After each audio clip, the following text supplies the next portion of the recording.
ministrando a palavra nesta noite. Aleluia. Saúdo a todos com a paz do Senhor. Graças a Deus por mais essa noite que Deus tem nos dado para estarmos na sua santa, bendita e gloriosa presença, porque até aqui o Senhor Ele tem nos ajudado, Ele tem sido bom para com as nossas vidas. Me sinto feliz e honrado, pastor, em poder retornar aqui. Muito obrigado pelo convite, né? Eu estou naquela correria de pré-casamento. Muitos aqui devem entender o que é isto, né? Nós hoje saímos de um chá de enxoval para vir para o culto, né? Mas glória a Deus, né? No próximo dia 6 de outubro, nós, né, estaremos, eu e a Solange, dando mais um passo, né, para aquilo que Deus tem para as nossas vidas, né, e para a vida de cada um daqueles, né, que aceitam assumir um compromisso com a palavra, de honrar a Deus com as suas vidas através do matrimônio. Que os irmãos estejam nos incluindo em vossas orações, porque somos também carentes da oração da igreja. Também aqui nesta noite, né, a minha mãe, né, missionária, ela chama Maria da Conceição. Para os íntimos, Sãozinha, viu, pastor? Então, como, né, eu já vos tenho como amigos e irmãos, né, então os irmãos também podem chamar minha mãe de Sãozinha. Mulher de Deus, que Deus tem colocado na minha vida, não somente como mãe, claro, mas também como um alicerce, como alguém que tem influenciado as nossas vidas. Nós congregamos ali na Assembleia de Deus em Arthur Nogueira, o qual trazemos um abraço do nosso pastor para toda a igreja. Sem perca de tempo, eu queria convidar você a abrir a tua Bíblia no livro de Atos, capítulo de número 9, versículos 5, 6, 10, 15, 16, 17, 18, Atos dos Apóstolos, capítulo 9, versículos 5, 6, 10, 15 e até o 18. Se não for pedir muito, eu queria que você se colocasse em pé, em reverência à palavra de Deus. Aleluia. Atos, capítulo de número 9. Dá uma olhada aí à sua direita, à sua esquerda. Talvez alguém esteja perto de você, esteja sem a Bíblia. Aí você chega perto dele, chega perto dela. Forma aí uma companhia limitada para que todos nós possamos ler e meditarmos na palavra do Senhor Jesus Cristo. Atos, capítulo 9, o versículo 5. Quantos encontraram, diga amém. Aleluia. Diz assim a palavra do Senhor. Atos, capítulo 9, o versículo 5.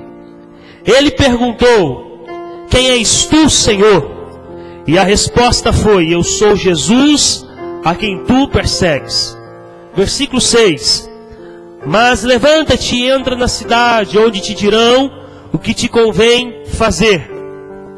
Versículo 10. Ora, havia em Damasco um discípulo chamado Ananias. Disse-lhe o Senhor numa visão: Ananias. Ao que respondeu: eis-me aqui, Senhor. Versículo 15. Mas o Senhor lhe disse: vai, porque este é para mim um instrumento escolhido para levar o meu nome perante os gentios e os reis, bem como perante os filhos de Israel. Pois eu lhe mostrarei quanto lhe importa sofrer pelo meu nome. Então Ananias foi, entrando na casa, impôs sobre ele as mãos, dizendo: Saulo, irmão, o Senhor me enviou a saber o próprio Jesus, que te apareceu no caminho por onde vinhas, para que te recuperes a vista e fiques cheio do Espírito Santo. Imediatamente lhe caíram dos olhos como que umas escamas e tornou a ver. A seguir, levantou-se e foi batizado. Amém? Podeis assentar em nome de Jesus. Creia que nesta noite Deus tem uma palavra especial ao teu coração. Depois de tudo aquilo que nós já temos ouvido, através dos louvores, Deus ainda tem algo para as nossas vidas nesta noite. É muito bom, irmãos, quando nós nos encontramos na casa do Senhor. É muito bom quando nós estamos diante de Deus. Saiba que não existe outro lugar melhor em Mogi Mirim, ou se você mora da banda de lá, de Mogi Guaçu, do que esse lugar. Porque aqui é o melhor lugar. Por que, Esdras? Porque aqui a presença de Deus habita. Jesus disse que onde estiver 2 ou 3 reunidos no meu nome, no meio deles eu farei presente. E onde Jesus está, alguma coisa diferente acontece. Se há tribulação, quando Jesus chega, se torna paz. Se há tristeza, quando Jesus chega, se torna alegria. Se há um momento de aflição, quando Jesus chega, se torna um momento de bonança. Quando há um momento de tempestade, quando Jesus chega, Ele transforma essa tempestade em calmaria.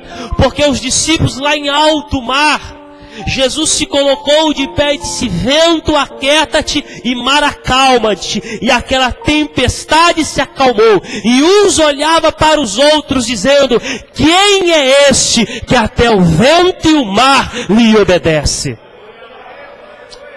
Quando Jesus chega, a situação muda. Se está sendo realizado um culto fúnebre, vira um culto de ação de graça, porque Jesus Cristo é vida e vida com abundância.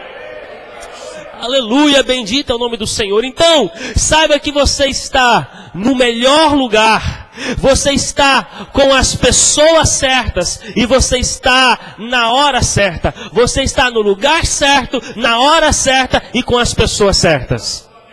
Será que você poderia dizer isso para alguém que está ao teu lado? Olha, você está no lugar certo, na hora certa e com as pessoas certas. Oh, aleluia, bendito é o nome do Senhor Jesus Cristo, aleluia. O texto em que nós lemos, irmãos, nos fala sobre a conversão de um homem. Para aqueles que são amantes da palavra de Deus, leitores da palavra de Deus, provavelmente já debruçaram-se sobre o capítulo 9 de Atos dos Apóstolos. Alguns anos atrás, a revista Super Interessante fez uma reportagem perguntando o que seria o cristianismo sem a presença do apóstolo Paulo, que no capítulo 9 de Atos ainda é chamado de Saulo. Paulo foi um divisor de águas. Paulo foi considerado o apóstolo dos gentios.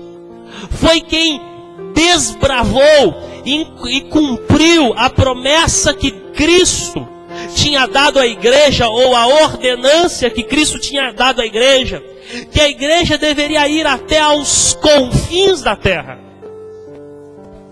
Paulo foi o precursor de uma geração que não tinha limites para a expansão do reino de Deus. Em menos de 300 anos, a geração pós-Paulo conseguiu evangelizar todo o mundo civilizado que havia naquela época. Até o ano 300 depois de Cristo, não havia nenhuma cidade sob o domínio do Império Romano que ainda não tinha conhecido ou ouvido falar de Jesus Cristo. Foram homens e mulheres que mudaram a história. E quando eu pedi a Deus uma palavra para compartilhar com vocês nessa noite, Deus trouxe ao meu coração o capítulo 9 de Atos dos Apóstolos, que fala sobre a conversão deste Paulo, ou a conversão de Saulo. mas não ainda do grande Saulo ou do grande apóstolo Paulo que se tornou, mas de um homem que teve um encontro com Cristo, um homem que teve a sua história mudada. E esse homem é uma representação de uma geração que eu gosto de dizer que é uma geração indesistível, uma geração que não tem limites, uma geração que alcançou aquilo que Deus tinha para a vida deles. Deixa eu te dizer algo nesta noite, neste início de palavra. Deus tem muitas coisas para a tua vida. O mesmo apóstolo Paulo diz em 2 Coríntios capítulo 2, versículo 9, que aquilo que os olhos não viram, aquilo que os ouvidos não ouviram, e nem subiu à mente do homem, é o que Deus tem preparado para todos aqueles que o temem. Você não entendeu, eu vou repetir de novo. Sabe aquilo que você ainda não pensou? Eu sei que você tem 1001 projetos. Sabe aquilo que ninguém nunca te falou? Eu sei que você ouve muitas coisas, você recebe muitas propostas. Nada disso se compara ao que Deus tem para a sua vida. Por isso, nessa noite, meu querido, abra o teu coração, porque lá em Jó 42, versículo 2 está escrito: eu sei que tu tudo podes, e nenhum dos teus planos podem ser impedidos. Aquilo que Deus planejou para a tua vida, aquilo que Deus preparou para a tua vida, aquilo que Deus pensou na sua eternidade para você, ainda não subiu ao teu coração, ainda não veio à tua mente, é o que Deus tem preparado para a sua vida. Mas aí muitas das vezes você pode me perguntar: mas Esdras, parece que minha vida não vai para frente, parece que as coisas comigo não andam, parece que eu cheguei no limite, parece que eu parei numa estaca, não avança mais. E nesta noite eu queria relembrar você, talvez, eu não vou falar aqui muitas coisas novas, mas eu gostaria de relembrar você algumas atitudes, algumas lições que eu aprendo dentro deste capítulo 9 de Atos, que fez aquela geração conquistar todas as coisas que Deus tinha para elas. Uma geração que plantou no presente e colheu no futuro, e até hoje nós somos resultado deste plantio. Uma geração que investiu no reino de Deus e foi grandemente abençoada. Uma geração que teve todas as suas necessidades supridas. Uma geração que viveu o melhor de Deus para a sua vida, mesmo em épocas difíceis. Uma geração em que o nome de Deus foi glorificado. Porque nós nos reunimos aqui apenas para nos confraternizar semanalmente. Nós não nos reunimos aqui semanalmente apenas para nos saudar e nos cumprimentar. Mas o nosso intuito aqui é cada dia crescer, até que alcancemos a estatura de varão perfeito, até que chegamos ao pleno conhecimento, até aquele dia onde encontraremos com o Senhor. E diz o apóstolo Paulo: aí seremos como Ele é, e aí o veremos face a face, e o seu nome será glorificado sobre a nossa vida. Se você crê nisso nessa noite, então aplauda o Senhor em o nome de Jesus. Aleluia.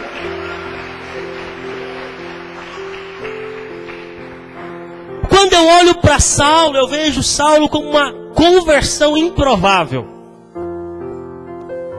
Deixa eu te traçar só o perfil de Saulo, que depois se transforma em Paulo.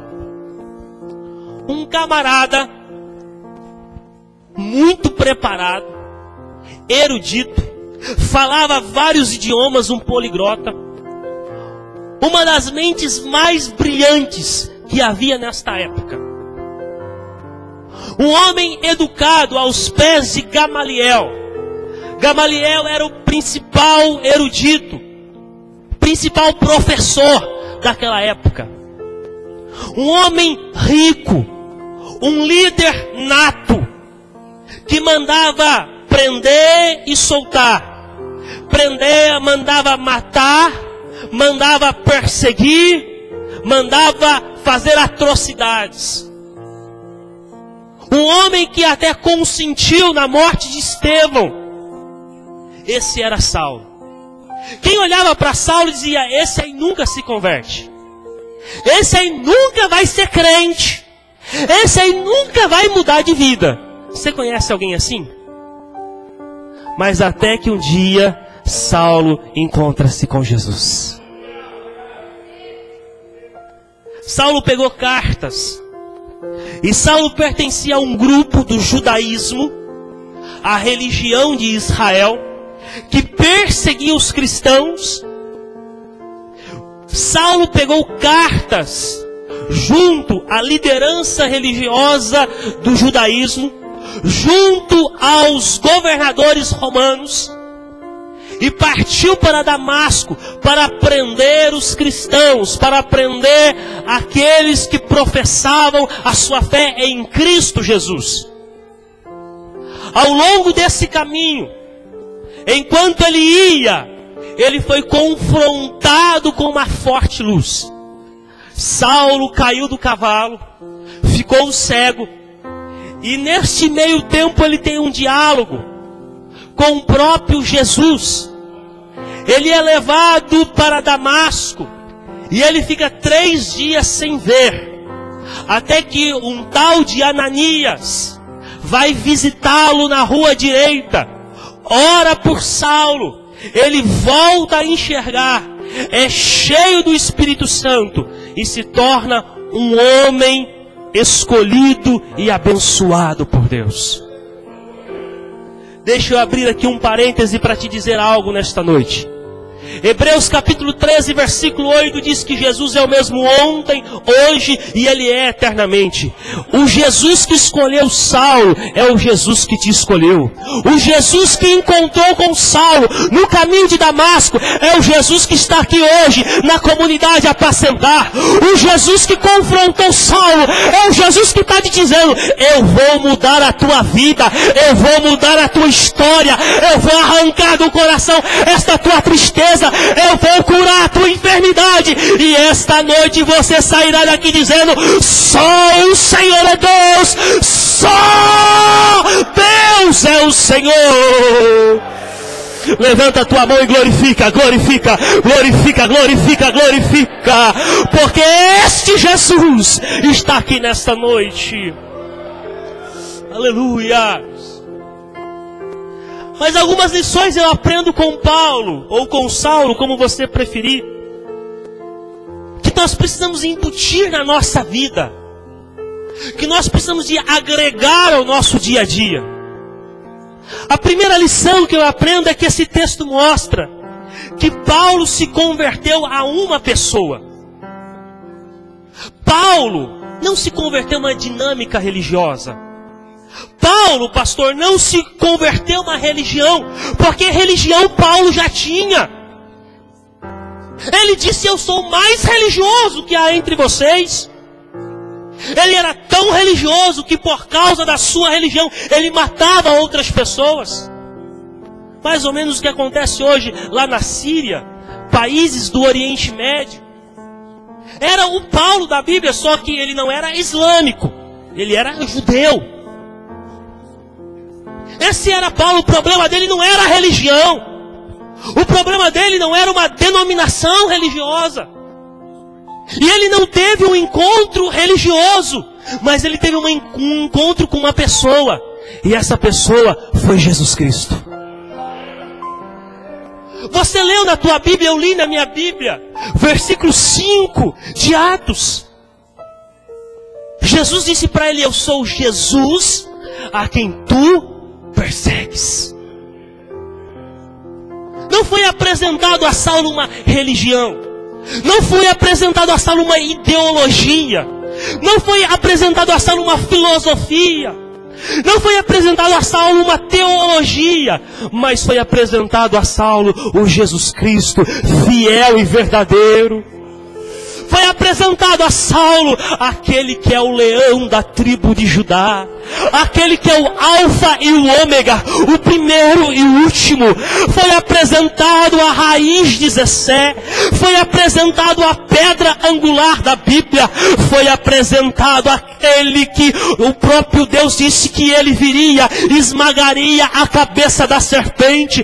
Foi apresentado o eu sou da Bíblia, foi apresentado a Paulo o pão da vida, foi apresentado a Paulo a água da vida, foi apresentado a Paulo o Salvador do mundo, Jesus Cristo, nosso Senhor. Oh, aleluia! Paulo teve uma experiência com Deus. E muitas das vezes nós viemos para um culto como este, de louvor e adoração a Deus, mas nós não queremos ter uma experiência com Deus.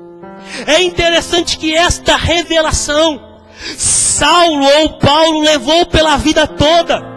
Ele vai dizer lá no livro de 2 Coríntios capítulo 12, no versículo 2, eu conheço um homem, e ele está falando dele mesmo, que eu não sei se ele saiu do corpo, ou seu espírito foi retirado, mas eu sei que esse homem, ele está falando dele mesmo, foi até o terceiro céu, e viu coisas que a nenhum homem foi apresentado. Esse homem teve experiências com Deus, e nós como igreja do Senhor Jesus Cristo, precisamos a cada dia sermos despertados para termos experiências com o nosso Deus. Experiência é desenvolvida através de um íntimo relacionamento com Deus. Há pessoas que vêm para a igreja e dizem: Senhor, me abençoa. Senhor, abre as portas do emprego para mim. Senhor, me arruma um esposo. Senhor, me arruma uma esposa. Senhor, abre as portas para me comprar um terreno. Muitos querem a bênção de Deus, mas não querem o dono da bênção. Deus está olhando para nós hoje, está procurando uma geração que queira ter experiências com Ele, que queira ter intimidade com Ele. Como Deus tem me cobrado sobre isso, porque às vezes nós vivemos numa rotina tão grande de vida, né? Trabalho, estudo, igreja, trabalho, estudo, igreja, e faz isso e faz aquilo, e corre de um lado e corre para o outro, e temos perdido o lugar secreto. Jesus disse lá em Marcos capítulo 6, em Mateus capítulo 6, desculpa, versículo 3, que é para nós entrarmos no nosso quarto secreto e buscar a Deus secretamente, que em oculto nos recompensará. Muitos de nós perdemos o lugar secreto com Deus. Eu não sei se você vai pular nessa noite, eu não sei se você vai gritar com essa mensagem, mas Deus te trouxe aqui para te devolver o endereço do lugar secreto, do lugar da intimidade. Ei, não, peraí. Você lembra que houve um momento na sua vida que Deus falava com você nas madrugadas? Que Deus falava com você enquanto você dormia? Que Deus falava com você enquanto você fazia o arroz? Que Deus falava com você enquanto você dirigia? Deus não mudou, mas muitos de nós perdemos o lugar secreto. Mas assim diz a palavra de Deus: se hoje ouvires a voz do Senhor, não endureça o teu coração. Deus quer te levar à intimidade com Ele, porque aquilo que Deus tem preparado para a tua vida, nem os olhos não viram, nem os ouvidos não ouviram, nem subiu a mente do coração humano. Aquilo que Deus tem preparado para você é muito grande. Oh, aleluia! Glória a Deus!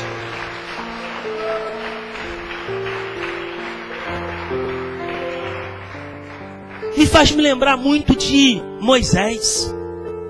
Deus chegou para Moisés, mas fez uma proposta, olha, tentadora a Moisés, apesar que Deus não tenta ninguém, tá? Mas difícil.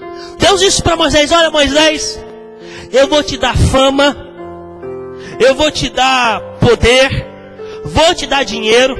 Se fosse nos dias de hoje, Deus ia dizer para Moisés: olha, vou te dar carro importado, vou te dar casa, vou te dar o que você quiser, dinheiro no banco. Porém, disse Deus a Moisés: a minha presença não irá com você.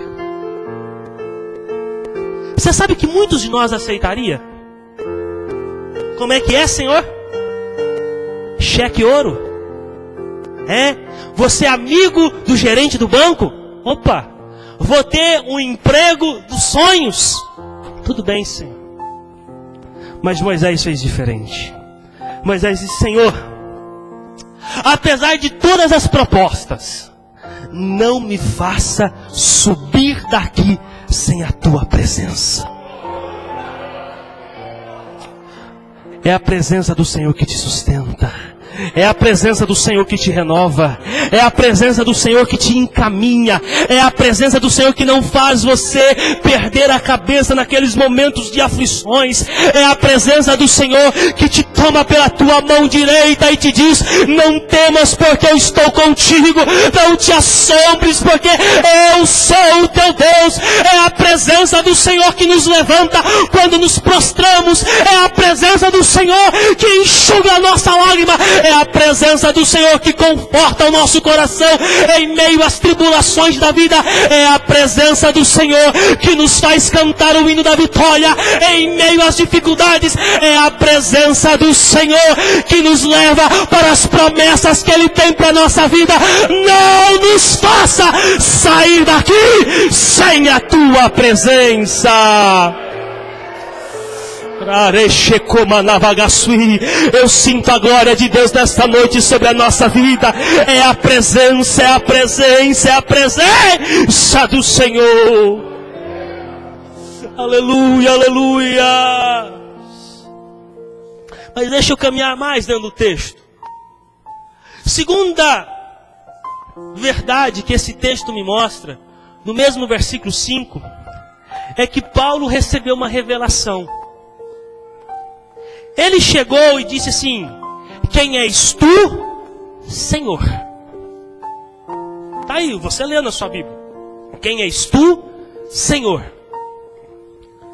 Era para você ter dado um glória a Deus nessa hora, mas você não entendeu, eu vou explicar. Nós chamamos uma pessoa de Senhor, aquela pessoa que já tem cabelos grisalhos, barbinha branca, não é? Que já está com uma idade mais avançada, nós vamos falar para ele Senhor. Mas a expressão que Paulo utiliza aqui no grego é Kyrios. E quando ele diz quem és tu, Senhor, ele está reconhecendo o poder e a autoridade de Deus. Por isso que em Romanos capítulo 1, versículo 1, ele disse: Paulo, servo do Senhor Jesus Cristo. Irmãos, esta é uma revelação que Paulo vai levar para a vida toda, porque ele reconhece o senhorio de Cristo.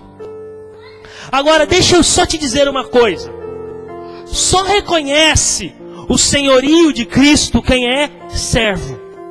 Quem não é servo não reconhece o senhorio de Cristo. E aí, irmãos, o evangeliquez, né, criou uma palavra que parece um status, né? Eu sou servo do Senhor, né? Parece que até uma posição, né? Uma nova posição social. Eu sou servo do Senhor. Mas a palavra em grego servo é doulos, e doulos em grego é escravo. Irmão, não teve glória a Deus por quê? Você entende por que Jesus disse: aquele que quer vir após mim, nega-se a si mesmo, tome a sua cruz e siga-me? Escravo não tem vontade. Escravo renuncia à sua vontade em amor a Deus. Deixa eu te explicar algo que é interessantíssimo. Os judeus, havia uma lei chamada o jubileu. A cada 50 anos se comemorava o jubileu, onde todas as dívidas eram pagas, eram sanadas, eram perdoadas. Mas antes do jubileu, havia uma comemoração a cada 7 anos. De 7 em 7 anos, que era o ano sabático dos judeus, todos os escravos eram perdoados e eram libertados. Muitos escravos, eles amavam tanto o seu senhor, que eles diziam o seguinte: olha, mesmo eu tendo recebido a alforria, eu quero continuar servindo como escravo. Difícil isso, né? Mas na Bíblia acontecia. Aí então aquele senhor pegava um pedaço de madeira e pendurava na orelha daquele escravo. Porque por onde ele fosse, todos sabiam que ele era escravo. Mas ele era escravo por livre e espontânea vontade. Quando Paulo diz que nós somos escravos de Cristo, nós somos escravos por nossa livre e espontânea vontade. Aí você está falando assim: Esdras, está faltando uma coisa, e a madeira pendurada? A cruz é o nosso sinal. Aonde nós vamos, alguém olha para você e diz: ali lá vai um servo, ali lá vai um escravo. Mas ele não é mais um escravo porque ele não quer, mas ele é um escravo porque ele quer. Ele renunciou à sua vontade. Por isso diz o apóstolo Paulo: não vivo eu mais, mas Cristo vive em mim. O viver para mim é Cristo, o morrer para mim é lucro. Por isso que Paulo dizia: quer comais, quer bebais, façais tudo para a glória de Deus, porque ele entendeu que o Senhor Jesus Cristo é o nosso Rei dos Reis e Senhor dos Senhores. Aleluia! Oh, Ravagasharabaha! Aleluia! Terceira lição que eu aprendo aqui dentro desse texto, que, versículo 5 ainda, Jesus disse, Paulo perguntou: quem és tu, Senhor? Jesus respondeu: eu sou Jesus, a quem tu persegues. Saulo não perseguia Jesus, não. Saulo perseguia a igreja. Mas é interessante que a resposta que Jesus deu foi: eu sou Jesus a quem tu persegues. Terceira lição que eu aprendo é que Paulo entendeu. O texto me lembra que Jesus e a igreja são a mesma coisa. Será que você poderia dizer isso para quem está ao teu lado? Jesus e a igreja são a mesma coisa. Diga aí para quem está ao teu lado. Jesus e a igreja são inseparáveis. Por isso que quando você fala mal da igreja, você está falando mal de Jesus. Por isso que quando você critica alguém aqui da igreja, critica o pastor, critica o ministro de louvor, critica a liderança, você está criticando a Cristo.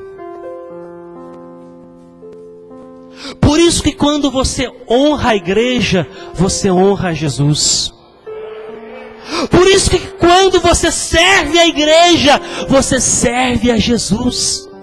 Porque Jesus e a igreja são inseparáveis. Por isso que Jesus disse: eis que edificarei a minha igreja, e as portas do inferno não prevalecerão contra ela.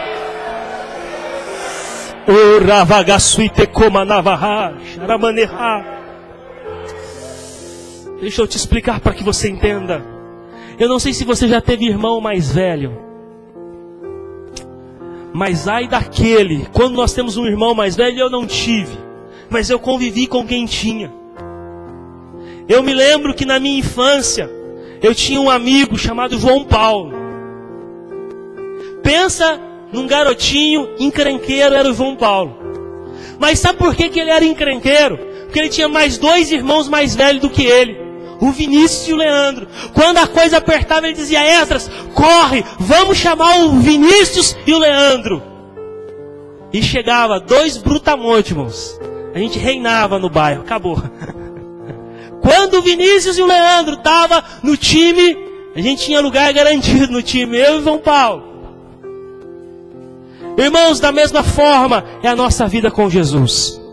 Livro de Malaquias diz que nós somos o particular tesouro do Senhor. Ai daquele que toca na tua vida. Ai daquele que fala contra você. Ai daquele que maquina contra você. Ai daquele que puxa o teu tapete.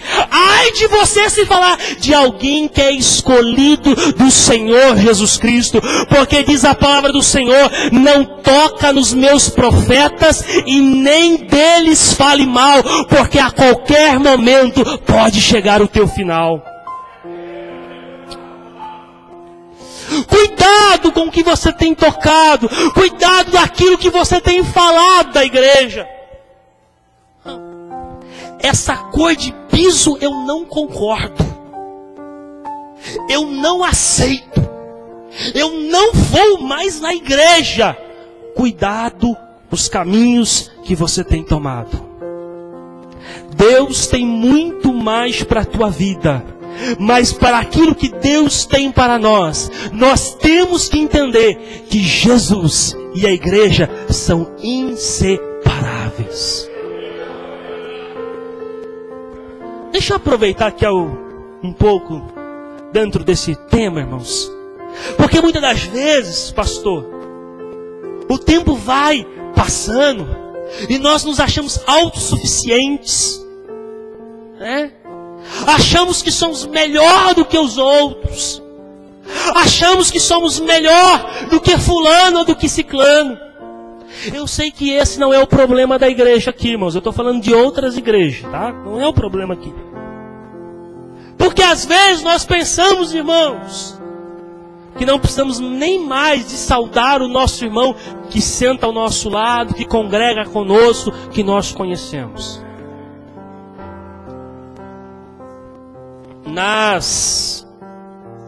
Em Roma antiga, na Grécia também havia os arcos do triunfo.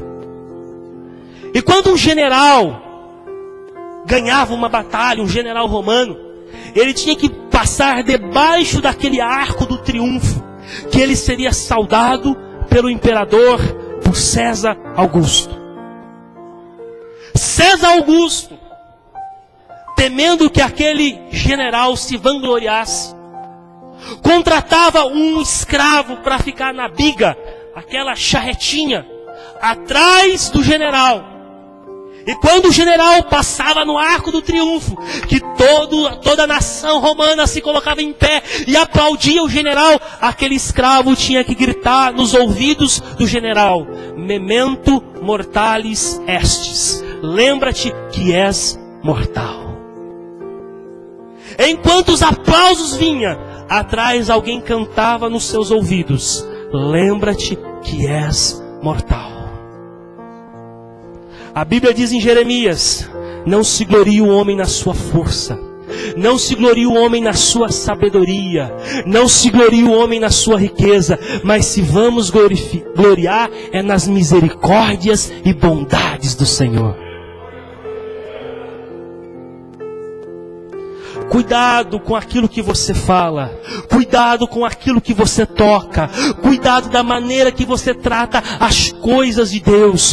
Porque Jesus e a igreja é uma coisa só. Paulo vai escrever sobre isso em 2 Coríntios capítulo 12 e no versículo 15. Ele compara a igreja como um corpo. E ele disse: olha, um membro não pode dizer para o outro: eu vou para a direita, e o outro membro do corpo diz: eu vou para a esquerda. Todos os membros do nosso corpo são interdependentes. E Paulo diz que assim como é o nosso corpo, assim é a igreja, e Cristo é a cabeça.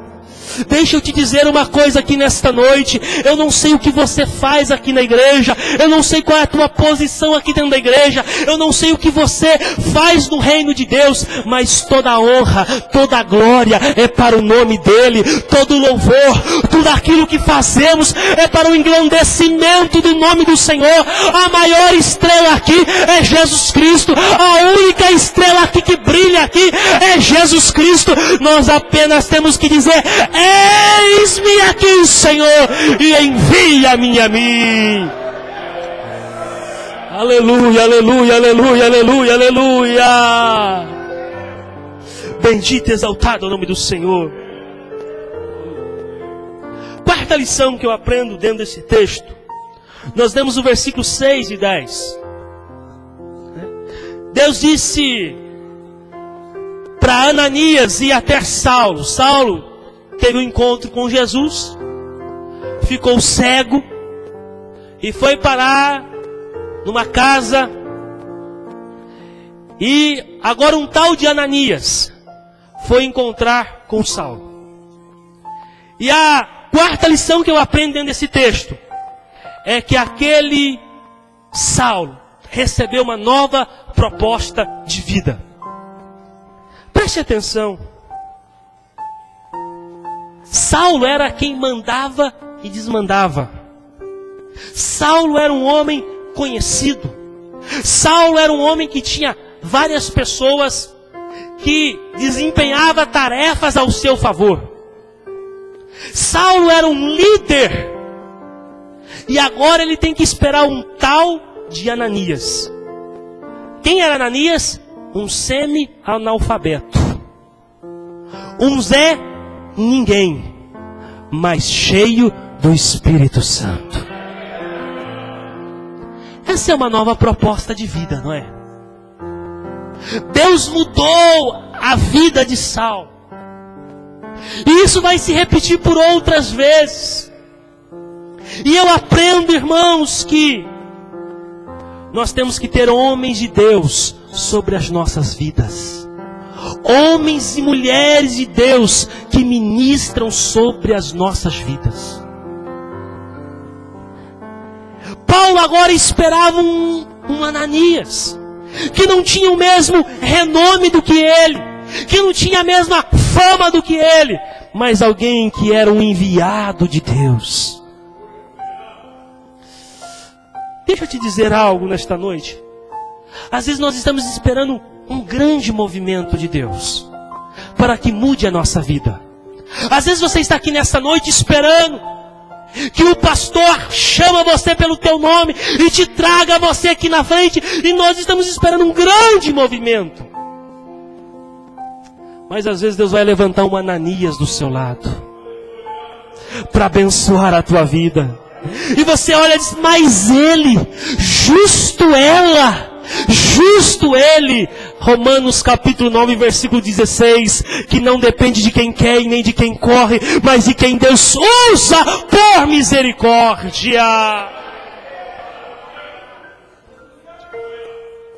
Primeira aparição de Saulo, e agora Paulo mesmo, pregando a palavra de Deus, foi no capítulo 13 de Atos. Capítulo 11 de Atos, desculpa. E do capítulo 9 de Atos ao capítulo 11, são 13 anos que se passam. Sabe para onde que esse Saulo foi? Esse Saulo famoso foi para uma cidade chamada Tarso. E lá em Tarso, Saulo foi para Padre Roque da cidade de Tarso fazer tendas. Fazer tenda. O homem que conhecia o aramaico, o homem que conhecia de Gênesis a Malaquias, o homem que conhecia a Torá, o homem que conhecia o Pentateuco, o homem que falava vários idiomas, o homem poliglota, o homem que foi criado aos pés de Gamaliel, agora estava lá na rua principal da cidade de Tarso, fazendo tenda. Saulo entendeu uma coisa, que existe um tempo de Deus para a nossa vida. Existe um tempo de Deus para você nesta noite. Existe um tempo de Deus para a tua vida. Por isso que a Bíblia trabalha com uma palavra chamada persistência. Ah, Esdras, faz 2 anos, 3 meses, 23 dias e 9 horas que eu venho a esta igreja e até hoje nada aconteceu, Esdras. Não depende de você, mas depende dele. Ah, irmãos, Salomão disse que é um tempo para todas as coisas debaixo do sol. Tempo de plantar, tempo de colher, tempo de falar e tempo de permanecer calado, tempo de guerra, tempo de paz, tempo de tribulação e tempo de vitória. Eu não sei qual é o tempo que você está vivendo. Talvez nessa noite você entrou aqui vivendo um tempo de guerra. Talvez você entrou aqui vivendo um tempo de enfermidade. Talvez você entrou aqui enfrentando um tempo de crise financeira. Mas Deus nessa noite me trouxe aqui como profeta da parte dEle para te dizer que vem um tempo de vitória para a tua vida. E vem um tempo de refrigério. Porque lá em Cantares está escrito que o tempo de cantar chegou. 13 anos se passaram. Saulo está lá, fazendo tenda, passa linha, passa agulha. Agora vem um outro Zé Ninguém chamado Barnabé. Saulo! Ô irmão Saulo, cadê você, irmão Saulo? Achei! Vem cá, Saulo! Pois não, irmão Barnabé, Deus está te chamando para uma obra lá em Antioquia. Deixa eu te dizer alguma coisa nesta noite. Deus não se esqueceu de você. Talvez faz 10, 15 anos que você está sentado na rua de Tarso. Talvez faz 15 anos que você está no anonimato. Talvez faz 10 anos que não lembram mais de você. Talvez faz 5 anos que ninguém lembra mais do teu nome. Talvez faz 1 ano que ninguém mais te dá uma oportunidade. Isso não é culpa do pastor. Isso não é culpa dos obreiros. Isso é um tempo de Deus para a tua vida. E tempo de Deus simboliza providência.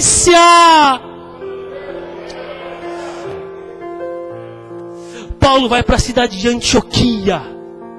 Paulo começa a pregar, a pregar, a pregar. E Antioquia é a primeira cidade onde aqueles novos irmãos foram chamados de cristãos. Sabe o que significa cristão? Parecido com Cristo. Aleluia, porque teve um Ananias, porque teve um Barnabé na vida de Saulo, de Paulo, que lá em Antioquia pela primeira vez, aqueles irmãos foram chamados de cristão. Há um tempo de Deus determinado para a tua vida. Ah, não se preocupe, porque aquilo que Deus te prometeu, Ele vai cumprir. Oh, aleluia, aleluia. Diz a palavra de Deus que pode se passar os céus e a terra, mas as promessas de Deus jamais passarão. Aleluia. Quinta lição que eu aprendo dentro desse texto, que esse texto me mostra a importância do sofrimento. Versículo 16. Deus chama Ananias e disse: Ananias, vai até a rua direita de Damasco, e lá tem um tal de Saulo que você vai orar por ele. Ananias disse: Senhor, eu acho que o Senhor não sabe quem é Saulo aqui na terra não. O camarada é meio ruim, ele manda matar, ele manda prender. Agora eu vou lá orar por ele. Vamos atualizar. Imagina Deus chegando para você e disse: irmão ou irmã, aí fala o teu nome. Levanta-te aí. Pois não, Senhor. Pega o teu carro ou o ônibus, vai até o presídio de segurança máxima e vai lá pregar para o Fernandinho Beira-Mar. Foi isso que Deus falou para Ananias. Vai lá, vai pregar para um tal de Saulo. E aí Ananias pergunta, faz 2 perguntas, mas faz uma pergunta para Deus, e Deus dá 2 respostas para Ananias. Primeiro, Ananias diz: Senhor, pois por que Saulo? E a primeira resposta que Deus dá a Ananias: porque eu vou mostrar para ele como é importante sofrer pelo meu nome. Paulo aprendeu quão é importante sofrer pelo nome de Deus. Irmãos, e talvez isso vá doer no teu ouvido, e depois do culto você vai chegar para o pastor e vai dizer: pastor, nunca mais traz esse baixinho aí de Arthur Nogueira. Diferente do evangelho que é pregado por aí, um evangelho triunfalista, um evangelho que vem hoje para a igreja, amanhã você sai de carro 0 quilômetro. O evangelho apresentado pela Bíblia traz sofrimento.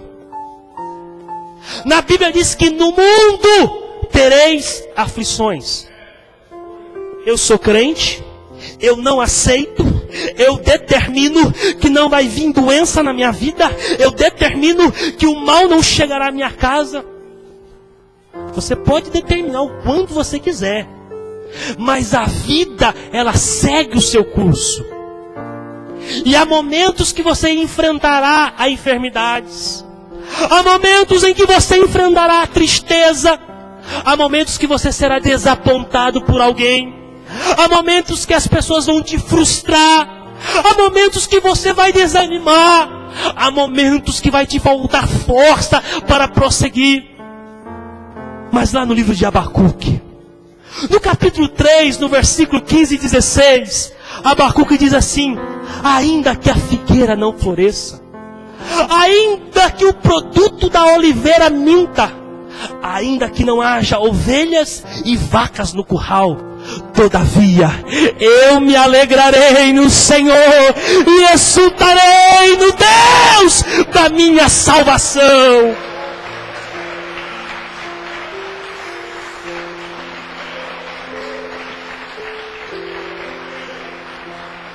Isso você não ouve na televisão. Ninguém vai para a televisão pregar para dizer que evangelho traz sofrimento, sim. Que evangelho traz sim dores. Lá na sua casa você lê 2 Coríntios capítulo 11, versículo 22 a 28. Alguém um dia desse chegou perto de mim e disse: Esdras, eu quero ser igual Paulo. Eu falei: ô glória. Vamos lá em 2 Coríntios capítulo 11. A partir do versículo 22, está lá o currículo de Paulo. Sofri 3 naufrágios. Tive que me fingir de morto para não morrer depois de ser espancado. Sofri várias quarentenas de açoites. E parece que Paulo sabia contar que ele tem de trás para frente, de frente para trás. Porque quarentena de açoites, de acordo com a lei romana, você não poderia dar 40 chibatadas em alguém. Porque se você desse 40, a pessoa tinha que ser liberta. Para eles não libertar, eles só davam 39. Paulo já sabia quantas vezes ele tinha apanhado 39.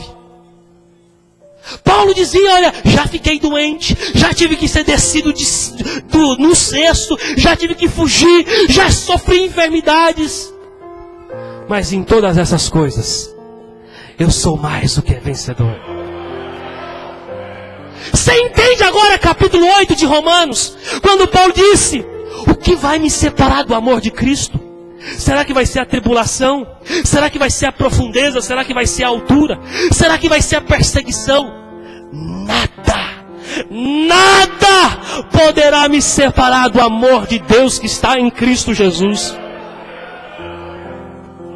Que coisa é essa que se não tiver sapato você não vem para a igreja? Ah, pastor, se eu não ganhar sapato novo no sábado, no domingo eu não vou para a igreja. Ah, pastor, se o meu marido não levar eu na lanchonete depois do culto, eu não volto mais na igreja. Ah, se isso não acontecer na minha vida, eu não volto mais na igreja. Que cristianismo é este? O meu cristianismo ainda tem uma cruz. O meu cristianismo ainda tem uma coroa de espinho. O meu cristianismo ainda tem uma via dolorosa. Mas o meu cristianismo também tem a glória eterna. O meu cristianismo ainda tem a vida eterna. O meu cristianismo ainda tem a vitória eterna. Porque se esperarmos para esta vida, somos mais miseráveis dos homens. Mas bem-aventurado é o homem e a mulher que a sua esperança e a sua confiança está no Senhor dos Exércitos. Você entende agora Romanos 8? Quando Paulo diz lá no versículo 32: se Deus é por nós, quem será contra nós? Isso é para quem é uma geração sem limites. Oh, bendito é o nome do Senhor Jesus Cristo, aleluia. Que tipo de cristianismo nós queremos viver?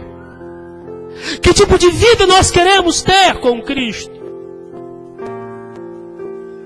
Paulo teve que entender isso.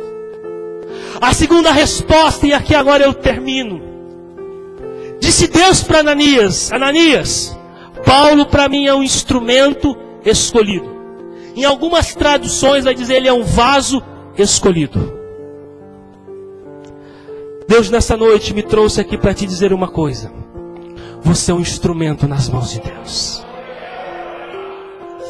Oh, aleluia, bendito é o nome do Senhor Jesus Cristo. Você é um instrumento nas mãos do Senhor. Talvez você entrou por aquela porta dizendo: Senhor, eu não entendo a tamanha dificuldade, eu não entendo o tamanho aflição, eu não entendo o tamanho perseguição, eu não entendo, Senhor, o tamanho do meu problema, eu não entendo, Senhor, essa dificuldade. E talvez você vai sair daqui sem entender ainda, mas eu quero que você entenda uma coisa: que você é um instrumento nas mãos de Deus. Tu é um instrumento que vai mudar a vida do teu esposo. Tu é um instrumento que vai mudar a vida da tua esposa. Tu é um instrumento que vai mudar a vida dos teus filhos. Tu é um instrumento que vai mudar a vida da tua família. Tu é um instrumento que vai mudar a vida das pessoas aonde você trabalha. Você é um instrumento nas mãos de Deus. Você não é uma obra do acaso. Você não é um acidente de percurso.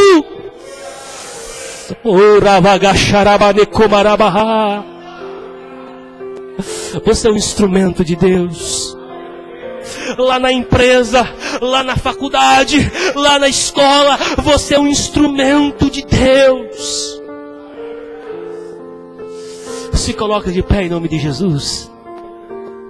Cadê o grupo de louvor? Será que pode preparar para nós um cântico? Aleluia, glória a Deus. Você é um instrumento nas mãos de Deus. Aleluia, aleluia. Eu digo para vocês uma coisa: que eu subi hoje a esse púlpito sem muitas condições de pregar. Não estou muito bem de saúde. Mas eu fiz uma oração aqui essa noite. Durante a ministração do louvor eu dizia: Deus, eu sou apenas um instrumento, Senhor. E que seja a última vez, mas deixa honrar o Teu nome, Senhor.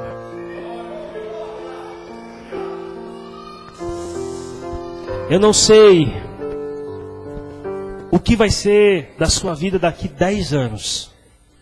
Mas de uma coisa eu tenho certeza: que você será um instrumento nas mãos de Deus. Te prepare para impactar vidas. Te prepare para mudar vidas. Te prepara para chegar na tua casa e mudar a tua casa. Lembra que eu falei sobre um grande agir? Às vezes nós estamos esperando que Deus envie um anjo lá em casa e muda a minha casa. Você é quem Deus escolheu. Você é um instrumento nas mãos de Deus. Deus vai ter que levantar alguém para mudar a situação do meu casamento. Deus levantou você aqui essa noite. Você é o instrumento que Deus tem escolhido. Eu? Não, Esdras. Você não sabe quem que eu sou. Não, você não me conhece, Esdras. Eu não te conheço, mas o meu Deus te conhece. E o Deus que chama é o Deus que capacita nessa noite. O Deus que chama é aquele que renova nessa noite. O Deus que chama é aquele que te transforma nessa noite. O Deus que te chama é aquele que te enche do Espírito dele e te diz: você é o meu instrumento, você é o meu instrumento, você é o meu instrumento.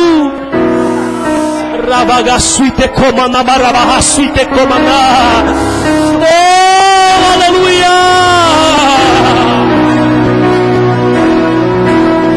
Oh, Deus de maravilha!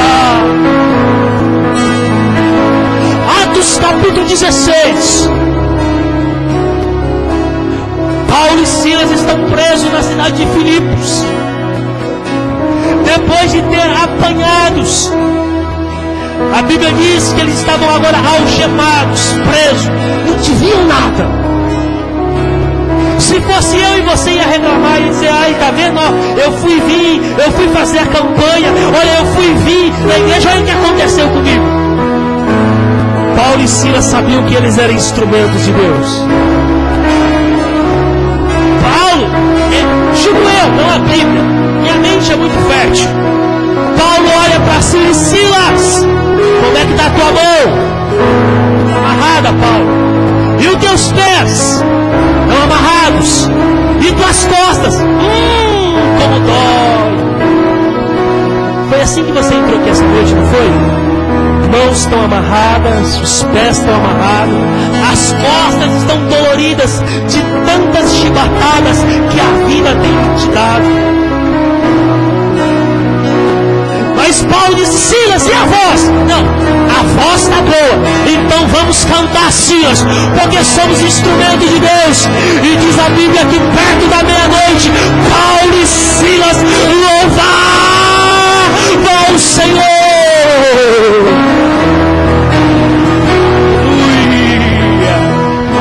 É por isso que a tua vizinha não te entende.